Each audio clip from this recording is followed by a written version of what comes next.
आत्मा जब 3-4 महीने की जो बॉडी बनती है, गर्भ के अंदर 3-4 महीने की बॉडी बनती है, तब आत्मा सूक्ष्म शरीर के साथ प्रवेश करती है। समझ में आया? ओके।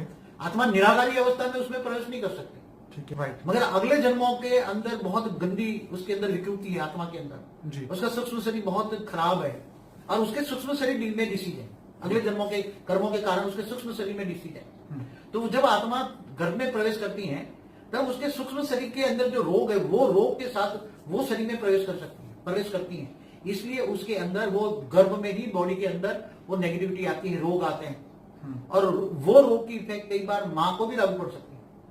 मगर ज्यादातर ऐसे बच्चे पैदा होने का कारण अगले जन्मों के विकर्मों का कारण, पाप का कारण, सूक्ष्म शरीर डिस्चार्ज, कारण शरीर डिस्चार्ज। इसलिए जन्म गर्भ में ही पाप होता है, लूले लंगड़े पैदा होते हैं तो उसके सूक्ष्म शरीरों में भी ऐसी कमजोरियां होती हैं और वो सूक्ष्म शरीर अगले जन्म में कमजोर होने के कारण उसके अनेकों जन्मों का कर्मों का फल होता है।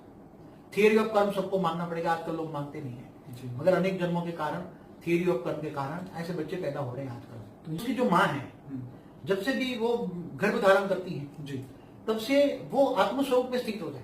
ठीक है। और आत्मस्वरूप में स्थित होकर और वो ऑलमाइटी अथॉरिटी के उच्चते उच्च परम धाम में से पावर उतारे, आत्मस्वरूप में होकर परमात्मा से, उच्चते उच्च परमात्मा से पावर ले, योग लगाए, कनेक्शन जोड़े, याद करे ऑलमाइटी अथॉरिटी को, बेहद का उच्चते उच्च परम धाम में याद करे तो उसकी आत्मा में पावर आएगी।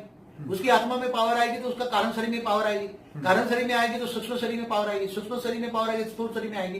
तो जो बच्चा का शरीर अंदर बन रहा है गर्भ में, तो वो बच्चा का जो शरीर के अंदर भी पावर आएगी और बच्चे की आत्मा भी जब 3-4 महीने में प्रवेश करेगी तब वो बच्चे का सूक्ष्म शरीर के अंदर भी माँ की पावर जाएगी। जैसे माँ की पावर से ही बच्चा बनता है ना, पलता है ना, बनता है ना, ऐसी तरह माँ की परम लाइफ की शक्ति, परम लाइफ की शक्ति उसकी बॉडी के अंदर जाएगी, उसकी आत्मा के अंदर जाएगी और आत्मा उसकी जो बच्चे की आत्मा भले नेगेटिव अंदर प्रवेश कर गई थी मगर उसके अंदर धीरे धीरे धीरे परम लाइट आएगी। आत्मा भी परम अंदर बैठी बैठी जो माँ करती है वही बच्चा करेगा ना अंदर।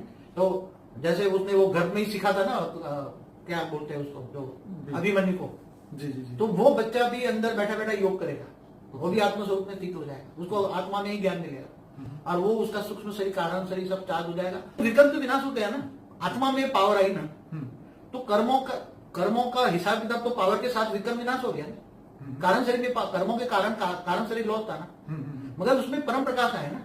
ठीक है। तो आत्मा में अंदर परम प्रकाश आ जाए तो आत्मा की स्टेज बदल जाती है ना, आत्मा तमो प्रधान बन गई तो तमो से रजो, रजो से सतो प्रधान बन जाती है ना।